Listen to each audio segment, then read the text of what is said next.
बिस्मिल्लाहिर्रहमानिर्रहीम। अस्सलाम वालेकुम नाज़रीन, आप देख रहे हैं 92.8 विद सादिया अफजाल।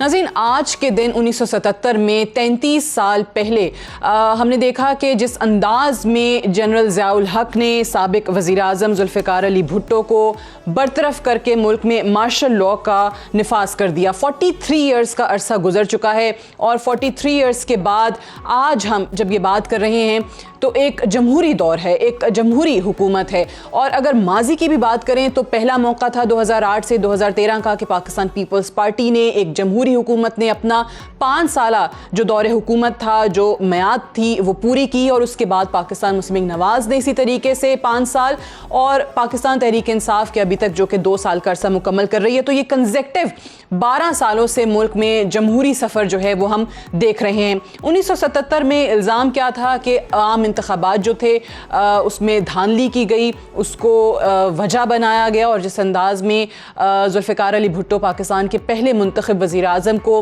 जेल में रखा गया, उनको कैद किया गया और बाद अज़ां उनको तख्ता दार पर लटका दिया गया। आज हम ऑब्वियसली माजी का जायज़ा लेते हुए और 43 ईयर्स पहले की जब हम बात कर रहे हैं तो आज हम ये भी देखेंगे कि ये 12 सालों से मुल्क में जमहूरी सफ़र तो जारी है, जमहूरियत तो है, जमहूरी हुकूमतें काम कर रही हैं, मुख्तलिफ जमहूरी पार्टियों ने अपनी हुकूमतें बनाई हैं, लेकिन क्या वाकई जो डेमोक्रेटिक नॉर्म्स हैं, जो जमहूरी अक़दार हैं, वो इस मुल्क में देखने को मिल रहे हैं? आमिरों के बारे में तो हम कहते हैं कि डिक्टेटर जो है वो किसी शख्स को जवाब नहीं होता, वो अवाम को आंसरेबल नहीं है। लेकिन जो जमहूरियत से लोग सामने आते हैं, जो इक़्तिदार के ऐवानों में बैठते हैं, जो मुंतखब लोग होते हैं, वो यकीनी तौर पे अवाम के सामने जवाबदेह होते हैं। और सबसे बड़ा जो अवाम का सवाल होता है वो अपने इलेक्टेड रिप्रेजेंटेटिव से यही होता है कि आखिर जिस चीज़ के लिए या जो अवाम की फ़लाह और बहबूद के लिए उनको मुंतखब करके इक़्तिदार के ऐवानों में भेजा जाता है, क्या उस चीज़ का एहतराम किया जा रहा है? क्या उनके वोट का जो उनको मैंडेट दिया गया उसका एहतराम हो रहा है? आज भी अगर हम देखें तो बहुत सारी शिकायतें परफॉर्मेंस को लेके, हुकूमत की कारकर्दगी को लेकर सामने आती हैं, और माजी में भी ऑब्वियसली ये शिकायत रही हैं। लेकिन आज ओवरऑल जो जमहूरियत का इस मुल्क में सफ़र है और आगे हम किस जानिब जा रहे हैं, इस पर हम पहले बात करेंगे। चौधरी मंजूर अहमद साहब हमारे साथ मौजूद हैं, सीनियर रहनुमा पाकिस्तान पीपल्स पार्टी, सेक्रेटरी जनरल हैं पाकिस्तान पीपल्स पार्टी पंजाब के। फ़ारूक हबीब साहब हमारे साथ मौजूद हैं, MNA पाकिस्तान तहरीक इंसाफ के। और अताउल्लाह तारड़ साहब हमारे साथ मौजूद हैं, डिप्टी सेक्रेटरी जनरल है पाकिस्तान मुस्लिम लीग नवाज़ के। आप तीनों को प्रोग्राम में खुश आमदीद कहते हैं। चौधरी मंजूर साहब, आई स्टार्ट विद यू। सबसे पहले तो सर 43 ईयर्स पहले जो ऑब्वियसली आज का दिन जब जमहूरियत पे एक शबखून मारा गया, एक मुंतखब वज़ीर आज़म को बरतरफ किया गया, जनरल ज़ियाउल हक का दौर सामने आया, एक तवील दौर जो हमने देखा। आज हम कह रहे हैं कि जी मुल्क में जमहूरियत है। पिछले 12 सालों से कंसेक्टिव 12 ईयर्स हम देख रहे हैं कि जमहूरी सफ़र जो है वो जारी है। लेकिन आज सही मानों में कितनी जमहूरियत आप समझते हैं इस मुल्क में है, और वो जो आमरियत का दौर था उससे हम कितना आगे निकल के आए हैं? बहुत शुक्रिया। आज देखिए एक ऐसा दिन है जिस दिन की आपने बात की। मैं अगर इसको इस हवाले से देखूं कि ना सिर्फ ये मार्शल लॉ था, ना सिर्फ ये हुकूमत का तख्ता उठा गया था, ना सिर्फ आइन को पामाल किया गया, ना सिर्फ सियासी आज़ादियाँ तलब की गई, ना सिर्फ साहसी आज़ादियाँ तलब की गई, ना सिर्फ जेलें भरी गई, कैदें, कोड़े, फांसियाँ हुए। लेकिन मुझे तो ऐसे लगता है जैसे आज भी हम ज़ियाउल हक से लड़ रहे हैं। क्योंकि जब मैं सियासत को देखता हूँ, जब मैं सहाफत को देखता हूँ, जब मैं मुआशरत को देखता हूँ, जब मैं मुइशत को देखता हूँ, जब मैं समाज के अंदर रवादारी को देखता हूँ, जब मैं मजहब के अंदर फिरका वारियत को देखता हूँ, जब मैं आर्ट, कल्चर, अदब के ऊपर, मौसीकी के ऊपर जब मैं पहरे देखता हूँ, तालीम को देखता हूँ, तालीमी इदारे देखता हूँ, समाजी रवैये देखता हूँ, मेहनत कशों और उनके इदारों की बर्बादी देखता हूँ, प्राइवेटाइजेशन देखता हूँ, और जब मैं खारजा पॉलिसी देखता हूँ तो मुझे तो ज़ियाउल हक नजर आता है उसके अंदर। और आज भी हम शायद किसी न किसी शक्ल में उससे लड़ाई कर रहे हो। अच्छा। और ये एक ऐसा अलमिया है आज, तो वो यानी एक वो फलसफा है वो जनरल ज़ियाउल हक वाला जो आज भी आप देख रहे हैं। जी जी बिल्कुल, मैं तो आज भी देखता हूँ। उसी माइंडसेट के लोग हैं जो आज भी इस वक्त भी हुकूमत के अंदर है और वही तरीक़ेकार अपना रहे हैं। वही तरीका है उनका जो लड़ाई करने का, वही तरीका है उनका जिस तरीके से वो करते हैं इस मुल्क के अंदर। सारा देखते हैं आप जिस तरह से जनरल मुजीबुर रहमान ने उस वक्त, उनके जो मीडिया के मिनिस्टर थे, उन्होंने जिस तरह से किया था, आपको याद है कैसे अखबारात के पेजेस खाली थे, कैसे लोगों को निकाला गया था, कैसे कोई न्यूज़पेपर नहीं छाप सकते थे, कैसे चीजें नहीं हो सकती थी। तो ये सारा ऐसे ही है और फिर इसको देखने की जरूरत है कि हम किस अच्छा, ये बड़ी ओके, वेरी इंटरेस्टिंग। आपने कहा कि वो जो एक फलसफा है जनरल ज़ियाउल हक वाला, वो आज भी आपको नज़र आता है। अताउल्लाह तारड़ साहब, अब ज़ाहिर है जैसा मैंने कहा कि 12 साल से कंसेक्टिव हम देख रहे हैं कि मुल्क के अंदर जमहूरियत है, लेकिन सवाल वही है कि जमहूरी अक़दार कितनी है, डेमोक्रेटिक नॉर्म्स कितनी हमने अपनाई हैं। और जिस तरह चौधरी मंजूर साहब ने बात की, ये आई एम श्योर चौधरी मंजूर साहब की हुकूमत के जो 5 साल थे उस वक्त उनको सुनना पड़ता होगा, उसके बाद पाकिस्तान मुस्लिम नवाज के जो 5 साल थे उनको सुनना पड़ता होगा, और आज पीटीआई के अभी तक जो 2 साल मुकम्मल होने जा रहे हैं उनके हवाले से भी बहुत सारी ये बातें होती हैं कि जी जमहूरियत तो है, लेकिन जमहूरियत पसंद रवैये जो हैं वो नजर नहीं आते। Is that true? और अगर है तो क्यों है?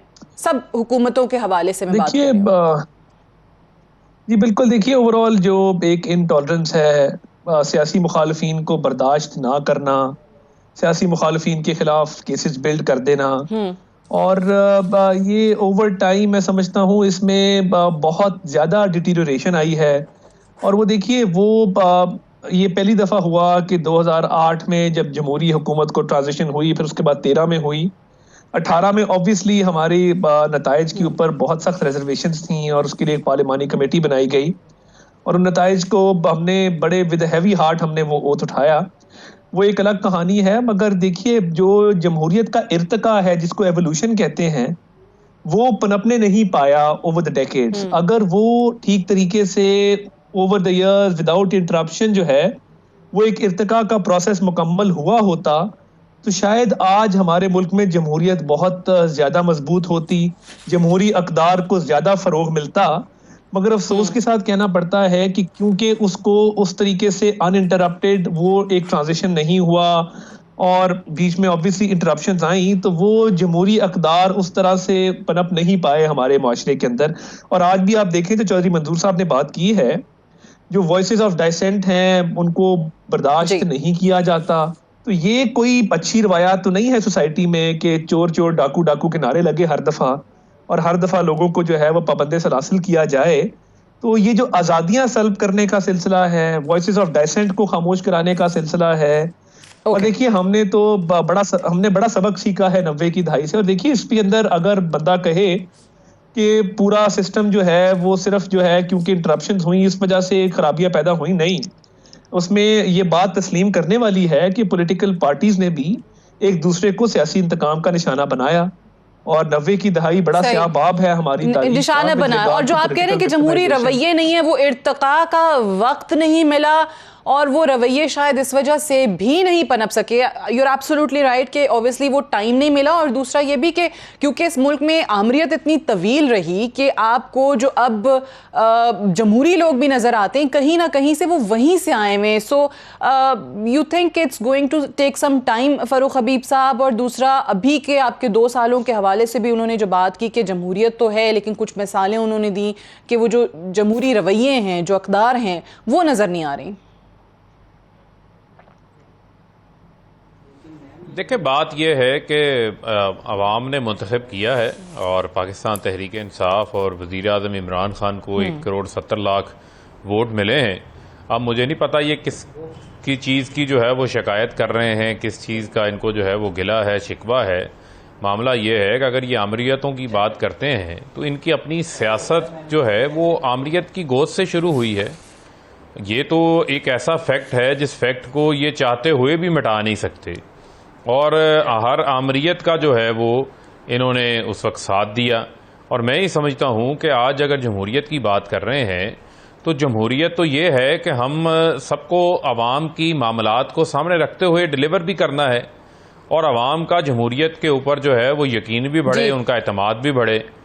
अब वो मैं माजी के जो मामलात हैं, चाहे वो जनरल ज़ियाउल हक के हों या मामलात दीगर हों, उनके ऊपर नहीं जाना चाहता। ये आप सारी जिम्मेदारी ये नहीं डाल सकते कि हमें मौका नहीं मिला, हमें वक्त नहीं मिला। एक दूसरे की टांगे भी खींचते रहे हैं और आमिरतों को, मार्शालाओं को दावतें भी खुद देते रहे हैं और रात के अंधेरों के अंदर जा जाकर वहां पर मुलाकातें भी करते रहे हैं। तो मैं ये सियासी समझता हूं मुखालफिन के खिलाफ जिस तरह पहले बात हो रही थी कि विक्टिमाइज तो किया जाता रहा। अब देखें विक्टिमाइजेशन का जो मामला है उसके ऊपर मैं समझता हूं कि पाकिस्तान के अंदर अगर जमहूरियत है तो जमहूरियत में आपने डिलीवर भी करना है और जिसके पास इख्तियार है उस इख्तियार की अकाउंटेबिलिटी भी है और वो अकाउंटेबिलिटी पाकिस्तान के आइन और पाकिस्तान की कौमी असम्बली के पास शुदा कवानीन के तहत होनी है। हम सब उसके पासदार हैं। कोई भी शख्सियत या कोई भी पार्टी उससे बड़ी नहीं है। तो मैं ये समझता हूं कि जब वो चीज़ें चलती हैं, चाहे वो एहतसाब का अमल है, वो आगे बढ़ रहा है। पाकिस्तान के अंदर जो है वो एहतसाब होता कहाँ था? वहां पर फ्रेंडली अपोजिशन होती थी, पाकिस्तान पीपल्स पार्टी की, PMLN की इक़्तिदार की बारियां थी। तो मैं ये समझता हूं कि अब ये अगर अमल आगे बढ़ रहा है तो सबको अब उसके आगे अकाउंटेबल भी होना है। तो मैं उसको विक्टिमाइजेशन का नाम देने का मतलब ये है कि फिर आप जमहूरियत को कमजोर कर रहे हैं दूसरे मानों के अंदर, आप जमहूरियत को मजबूत नहीं कर रहे, जमहूरियत को कमजोर करेंगे। Right, got your point Farooq Habib sahab. मैं चौधरी साहब, एक चीज़ जो हम जमहूरियत की बात करते हैं, हम कहते हैं कि जी जमहूरियत जो है वो इख्तलाफ राय भी है और विद इन पार्टीज़ वो जमहूरी रवैये आखिर कितने नज़र आते हैं।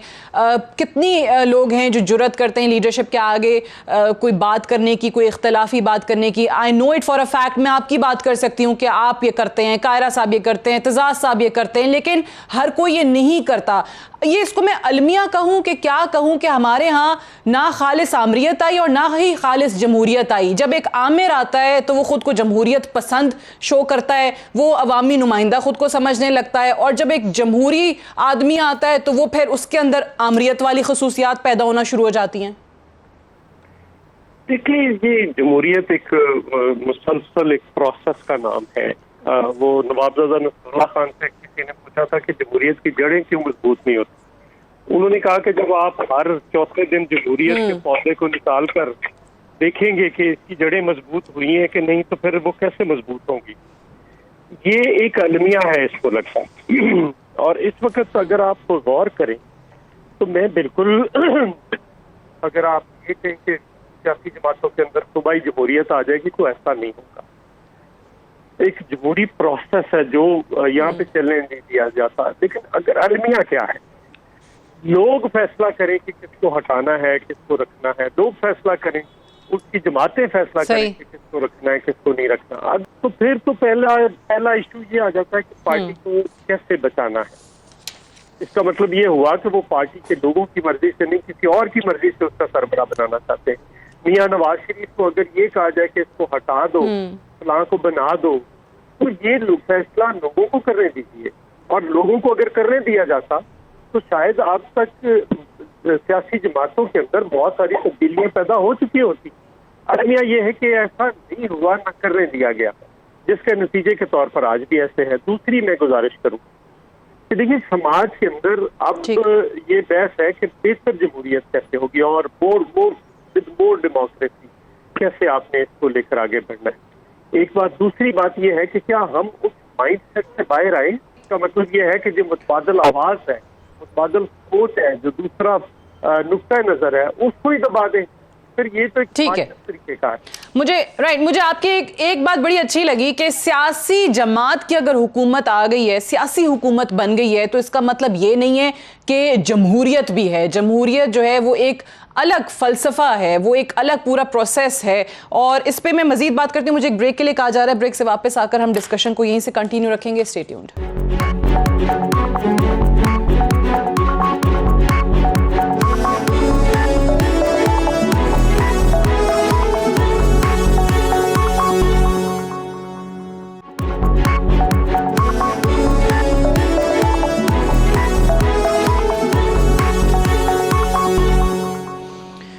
Welcome back. प्रोग्राम में एक बार फिर से खुशामदीद। आज के दिन के हवाले से हम बात कर रहे हैं कि 43 ईयर्स का अरसा गुजरने के बाद आज जमहूरियत तो है, लेकिन जो जमहूरियत के लिए जो बुनियादी अक़दार की ज़रूरत है वो कहीं नज़र नहीं आते हैं। ये एक आर्टिकल है जो कि former federal secretary Syed Anwar Mahmood साहब ने आज से 3 साल पहले द न्यूज़ के लिए लिखा था, और इसमें ऑब्वियसली उनका वो एक पर्सनल अकाउंट उन्होंने बयान किया हुआ है, मेमोरीज ऑफ अ सिनिस्टर जुलाई के नाम से लिखा गया।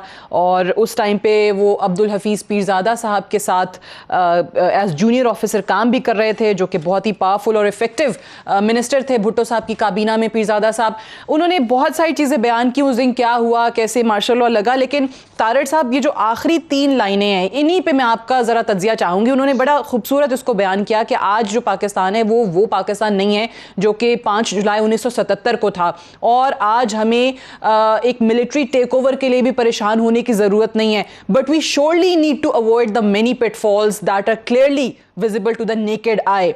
Are they also to those who matter?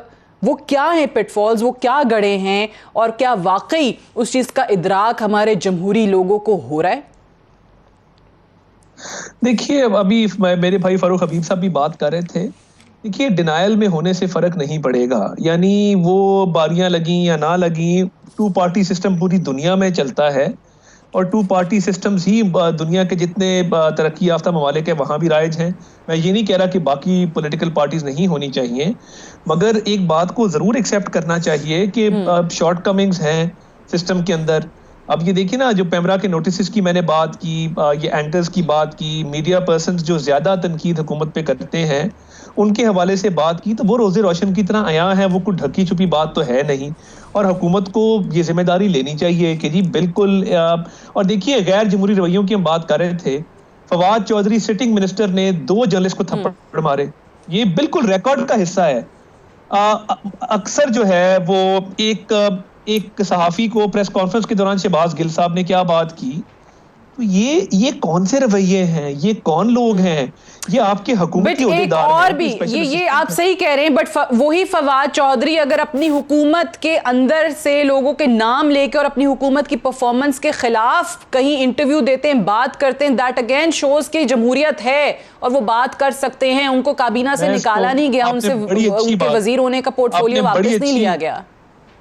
आपने बड़ी अच्छी बात की सादिया साहिबा। आज एक नोटिफिकेशन जारी हुआ है जी, उस्मा कारदार, मैं कोई उस खातून को इतना पसंद नहीं करता, अक्सर हमारी टॉक शोज के ऊपर भी तलखी भी हुई है, और उनकी मैं स्टाइल ऑफ पॉलिटिक्स से भी अग्री नहीं करता, मगर जिस तरीके से उनको पार्टी से आज बेतौकीर करके निकाल दिया गया, मैं अब वर्ड यूज कर रहा हूं, निकाल दिया गया। क्यों निकाला गया? अच्छा, वो जो ऑडियो लीक का मामला था।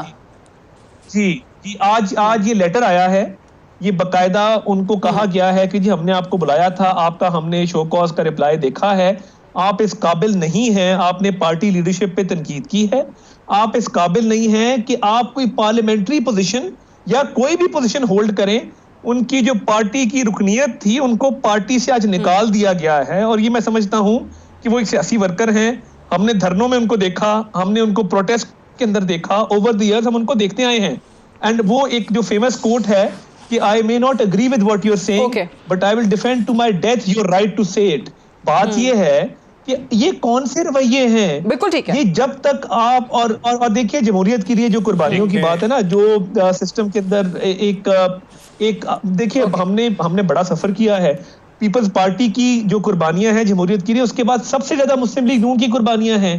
पूरी आप पोस्ट 1999 देख लीजिए, अभी भी देख लें कि हमारी क़यादत फारूक साहब के अंदर है, और इमरान फारूक साहब भी जवाब देना चाह रहे हैं। ये जो आप कह रहे हैं कि यानी वो पहले वाली बात के सियासतदान जिनसे हम जमहूरियत को वाबस्ता कर देते हैं, वही कहीं ना कहीं जमहूरियत के दुश्मन हो जाते हैं। जैसे चौधरी साहब ने भी कहा था कि आमिरों को भी फिर यही दावत देते हैं, उनके साथ भी चलते हैं, उनको मजीद मजबूत भी करने में इनका किरदार होता है।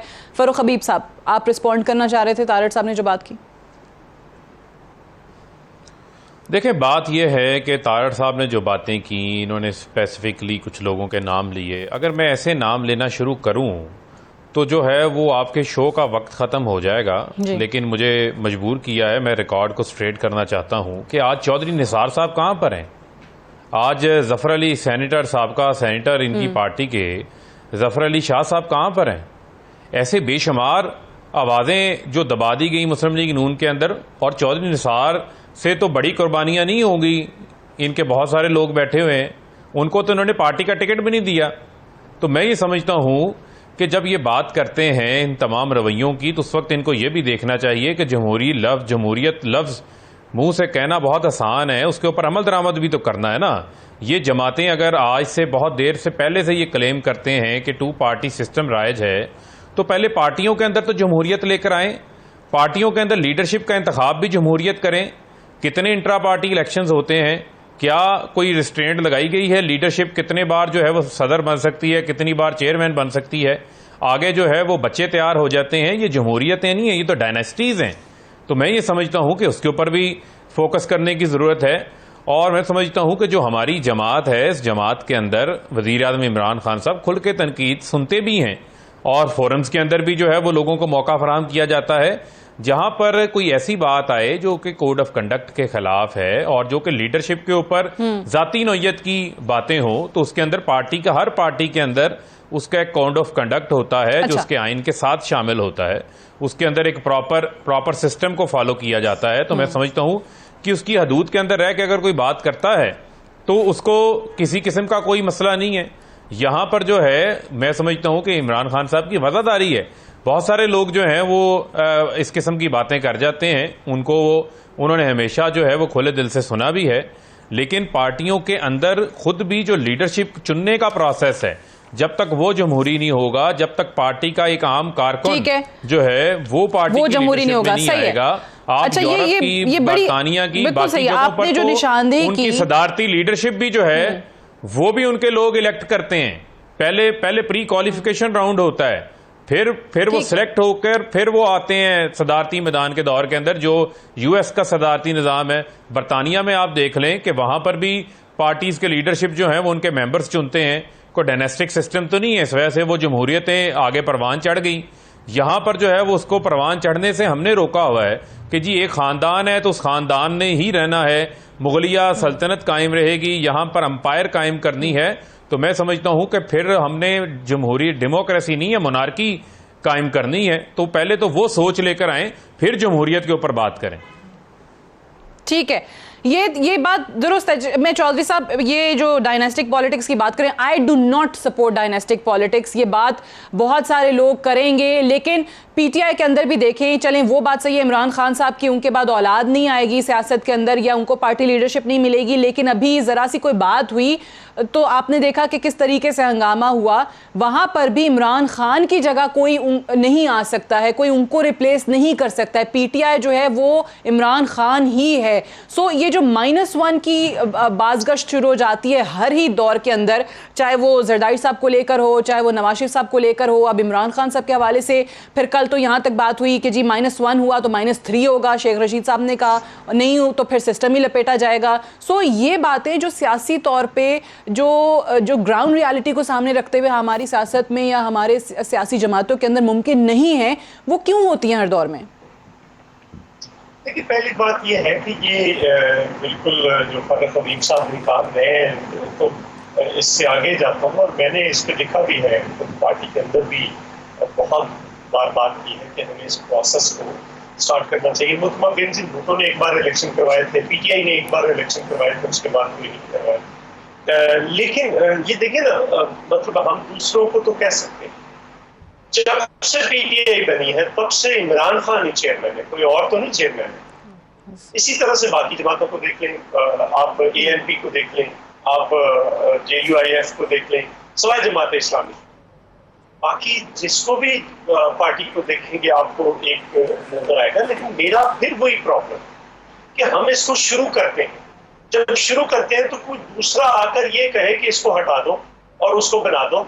इमरान खान साहब ने तो -1 की खुद बहस शुरू कर दी, हमने नहीं शुरू की। नंबर 2, देखिए मैं इससे ज्यादा बड़ी बात समझ रहा हूँ 5 जुलाई के हवाले से।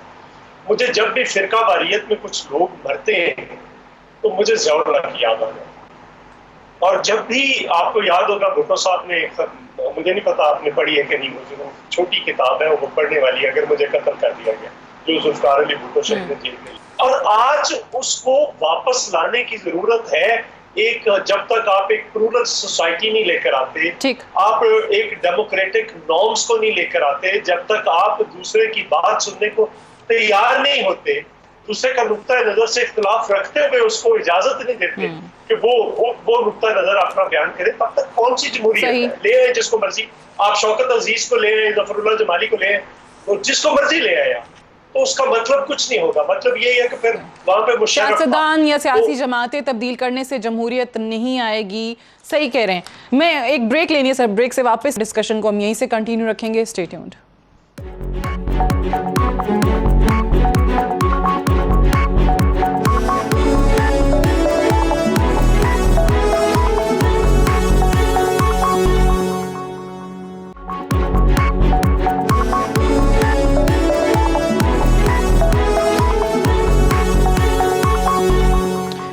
वेलकम बैक प्रोग्राम में एक बार फिर से खुशामदी। तारिक साहब, मुझे एक बात बताइए, ये जो जब भी इन हालात में, क्योंकि ऑब्वियसली आमरीत का एक तवील दौर रहा, फिर अभी हम जमहूरियत की बात कर रहे हैं, सियासी हुकूमतें जो हैं वो बनी, अवाम को क्या इस चीज़ से कोई गरज है या रह गई है बाकी के जमहूरियत का दौर है या आमरीत का दौर है? अनटिल अनलेस उनके जो बुनियादी हकूक़ हैं उनकी फराहमी हो, उनको वो मिल रहे हों, पीपल्स पार्टी का चाहे रोटी कपड़ा मकान का नारा हो, या PMLN के किए गए वादे हों, या PTI के किए गए वादे हों। डिक्टेटर तो ऑब्वियसली वो तो करता ही गैर आइनी काम है ना, वो तो कोई वादे करके ही नहीं आता, ये तो हमारे जमहूरी सियासी लोग वादे करके आते हैं। तो अगर वो अपनी परफॉर्मेंस से अवाम को मुतमईन ना कर सकें, वो चीज़ें उन तक ना डिलीवर कर सकें, तो फिर ऐसे में कसूर ऑब्वियसली जमहूरियत का तो ना हुआ, उन लोगों का हुआ जो जमहूरियत के नाम पे रूल करते हैं। देखिए सादिया साहिबा, इसमें ना जो मैं जिस इर्तिका की बात कर रहा था रेवोल्यूशन के प्रोसेस की, जैसे जैसे अवेयरनेस बढ़ी है, जैसे जैसे एक मीडिया में भी आपने देखा है कि मीडिया जो सेक्टर है उसने फरोग पाया है, लोग पढ़ लिख गए हैं, लोगों के पास एक्सेस है, इंटरनेट है। मैं अपने इलाके का आपको बताऊं, मेरा ताल्लुक तहसील वजीराबाद से है, मैं नाम नहीं लूंगा। हमारे इलाके के बहुत बड़े लैंडलॉर्ड हैं, वो कभी उनको जरूरत नहीं पड़ती थी कि वो लोगों के घरों में जाके वोट मांगे, वो अपने घर बैठते थे और उनके बिहाफ पे लोग वोट मांगते थे और वो घर बैठे इलेक्ट होते थे। ये वक्त भी हमने देखा है। मगर आज गांव में बैठा हुआ एक शख्स जो है वो गिरेबान भी पकड़ता है, वो पूछता भी है कि भाई आपको 2018 में वोट दिया था, 2020 आ गया है, मेरा आटा क्यों महंगा है, मेरी चीनी कहां पे है, मेरे घर में लोड शेडिंग क्यों है, मेरा बेटा बेरोजगार क्यों हुआ है। Things have changed. यानी ये नहीं है कि वो बिल्कुल एक एवोल्यूशन का प्रोसेस नहीं हुआ, अवेयरनेस आई है और उस तरीके से अकाउंटेबिलिटी शुरू हो गई। ये बिल्कुल मैं उसको ना इससे लिंक करूंगा कि अकाउंटेबिलिटी शुरू हो गई। अब मैं जमहूरी शख्स हूं, मुझे 5 साल के बाद वहां जाना है, मैंने उस गली मोहल्ले में जाके उन लोगों को फेस करना है जिनसे मैंने वोट लिए थे, मैं उनको जवाबदेह हूं। और देखिए अगर जो ये प्रोसेस कंटिन्यू करेगा, ये लोगों की चॉइस है वो किसको कब और कैसे इलेक्ट करते हैं। और ये देखिए लोग जब चाहेंगे कि एक शख्स ना दोबारा इलेक्ट हो तो वो नहीं करेंगे। और ये हमने देखा, देखिए वर्ल्ड ओवर चीजें इसी तरह चलती हैं। जिस कंटिन्यूटी की और जिस सस्टेनेबिलिटी की मैं बात कर रहा था, लोगों की खुशहाली भी इवेंचुअली इस चीज के साथ लिंक्ड है कि उनके पास ये ताकत हो कि वो जिसको चाहे इलेक्ट करें और जिसको चाहे वो इलेक्ट ना करें। और इसमें बड़ी तब्दीली आई है। मैंने आपको अपनी तहसील वजीराबाद का एग्जाम्पल दिया कि अब वो हालात नहीं है। और उन्हीं साहब को मैंने देखा कि एक बाई इलेक्शन आया 2016-17 में, तो वो डोर टू डोर गए, उन्होंने लोगों की मिन्नत समाजत भी की, लोगों की ठोडियों को भी हाथ लगाया, लोगों के दरवाजे पर भी बैठे। तो ये बहुत बड़ा चेंज है। सही। तो इसलिए मैं समझता हूं अगर जमहूरी रवैयों को फरोग दिया जाए, टॉलरेंस है ना जी, ये की है डेमोक्रेसी की। और जो डायनेस्टिक पॉलिटिक्स की बात की, देखिए जब मैं तस्वीरें देखता हूं 4 साल के बिलावल की जेल के बाहर और कई तस्वीरें देखता हूं, मैं जब देखता हूं कि हमजा शहबाज शरीफ साहब को 18 साल की उम्र में जेल भेजा गया था, तो ये फैमिलीज लोगों की सफर करती हैं। और ये dynastic politics is not easy. इसमें लोगों की जिंदगियां जो हैं वो बर्बाद होती हैं। आप देखिए ना, मोहतरमा बेनजीर भुट्टो साहिबा को शहीद कर दिया गया। अब पीपल्स पार्टी के लोग अगर बिलावल भुट्टो जरदारी को इलेक्ट करना चाहते हैं, उनकी मर्जी है। हमारी पार्टी के लोग अगर चाहते हैं या अवाम भी चाहते हैं कि वो हमजा शहबाज शरीफ साहब, मरियम नवाज शरीफ साहिबा को देखें, तो उनकी मर्जी है। मरियम नवाज शरीफ जेल में थी, उनकी वालदा वफात पा गई। और जिस तरीके से देखिए हमने 99 के बाद भी मुश्किलें झेली हैं, तो ये तो लोगों की चॉइस है ना जी कि वो किसको इलेक्ट करना चाहते हैं। वो आप कह रहे हैं कि पॉलिटिकल ऑब्वियसली जो खानदान है वो सफर करते हैं, बट अगेन डिबेट फिर वही होती है कि व्हाई कांट यू और पीपल लाइक चौधरी मंजूर साहब या ऐसे लोग जो हैं वो ऊपर क्यों नहीं आ सकते, वो लीड क्यों नहीं कर सकते। तो ऑब्वियसली ये एक डिबेट है, इस पे तो फिर एंडलेस डिबेट है। आपकी बात जो है वो कि पॉलिटिकल खानदान जो है वो सफर करते हैं और ये अवाम का राइट भी है, अवाम के राइट से कोई इनकार नहीं कर रहा। बट ये फरूख हबीब साहब, एक चीज जो पहले मैंने चौधरी मंजूर साहब से भी पूछी थी, ये जो -1 और -3 नहीं तो सिस्टम लपेटा जाएगा और पता नहीं क्या क्या, ये बातें अब खुद मुल्क का अगर वजीर आजम भी कर रहा हो तो क्या ये माजी की ऐसी मिसालें हैं, माजी के ऐसे एक्सपीरियंसेस हैं, माजी में होने वाली चीज़ें हैं जो ये वजीर आजम साहब से कहलवा रही हैं? क्या अभी भी यकीन नहीं है कि जी जमहूरियत चल रही है, जमहूरी दौर है, 2 साल मुकम्मल होने को हैं, आवाम को डिलीवर करना है जो वादे करके आए हैं, 2 साल मजीद हैं, आखिरी 5वां साल तो वैसे ही इलेक्शन ईयर होता है। देखें, बात यह है कि जब ये -1 की बातें या इस किस्म की बातें, ये तो बात ख्वाजा आसिफ साहब ने एक रोज़ असम्बली के अंदर ये बात की, तकरीर की और कहा कि PTI अपना नया लीडर चुन ले, जबकि जो है उनकी खुद लीडरशिप जो है उनके सर पे मौजूद नहीं है। मियाँ साहब जो हैं वो लंदन के अंदर हैं और शहबाज शरीफ साहब जो है वो असम्बली आ नहीं रहे और ख्वाजा आसिफ साहब को उन्होंने आगे कर दिया। और ख्वाजा आसिफ साहब वही शख्स हैं जिन्होंने कहा था कि मियाँ साहब लोग पनामा भूल जाएंगे, लेकिन मियाँ साहब को उन्होंने जेल भी पहुंचा दिया, अब लंदन पहुंचा दिया। तो मामला ये है कि -1 की ना तो इस मुल्क के अंदर कोई सूरत हाल है, ना कोई ऐसा मामला है। इस मुल्क के अंदर यूसुफ रजा गिलानी साहब को सजा हुई सुप्रीम कोर्ट से खत ना लिखने के ऊपर, तब माइनस हुआ। मियाँ नवाज शरीफ साहब जो है वो उनको पनामा केस के अंदर जो है वो फारिग हुए, तब माइनस हुआ। ना तो कोई ऐसा इमरान खान के ऊपर इल्ज़ाम है, ना कोई ऐसा किसी अदालत के अंदर कोई मुकदमा चल रहा है, कोई ऐसी सूरत हाल नहीं है। जब खान साहब इस हवाले से बात करते हैं तो ये बात करते हैं कि हमने एक जमहूरी तरीक़ाकार है, आपने चेंज लेकर आनी है, 5 साल बाद इंतखाबात के ज़रिए आ सकती है, या आपके पास असम्बली के अंदर अददी अक्सरियत मौजूद है, आप वो शो करें, अपना लीडर ऑफ द हाउस ले आएँ। तो मैं समझता हूँ कि जब इस किस्म की बातें अपोजिशन की तरफ से आए और जिनका क्लेम हो कि हम इस मुल्क में जमहूरियत के चैंपियन हैं, हमने नेल्सन मंडेला से बड़े लीडर हैं, जबकि नेल्सन मंडेला 28 साल जेल के अंदर रहा था एक कॉज के लिए, एक मकसद के लिए। यहाँ पर तो जो है वो आज आमरों को जितना मर्जी बुरा भला कहें, लेकिन उन्हीं आमरों के साथ 10-10 साल की डीलें करके मुल्क से बाहर जाते रहे हैं और उस रिलीफ का फायदा उठाते रहे हैं। तो मैं ये समझता हूँ कि इन तमाम तर चीजों को भी सामने रखने सर, की वो जरूरत यही तो कहते हैं फरूख हबीब साहब, ये एक सेकंड सर, ये आपने बात दुरुस्त की, तारीखी तौर पे ये बात बिल्कुल दुरुस्त है, लेकिन ये 2 पॉलिटिकल पार्टीज PTI से ऑब्वियसली पहले की पुरानी पॉलिटिकल पार्टीज हैं, इसीलिए ये लोग आप लोगों से बार बार कहते हैं कि जी हमारे एक्सपीरियंसेस से सीख लें, हमारी गलतियों से सीख लें, नहीं तो वही सब कुछ आपके साथ होगा।